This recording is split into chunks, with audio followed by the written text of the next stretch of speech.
కాలచక్రం గురించి కొన్ని విషయాలు తెలుసుకుందాం. 60 సంవత్సరాలు ఒక చక్రం. దీన్ని షష్ఠి అని కూడా అంటారు, షష్ఠి పూర్తి.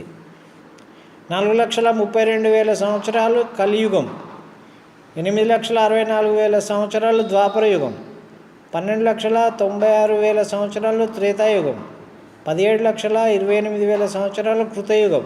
అంటే మొత్తం 43,20,000 సంవత్సరాలు ఒక మహాయుగం. అటువంటి 71 మహాయుగాలు కలిస్తే ఒక మన్వంతరం. అటువంటి 14 మన్వంతరాలు కలిస్తే ఒక కల్పం.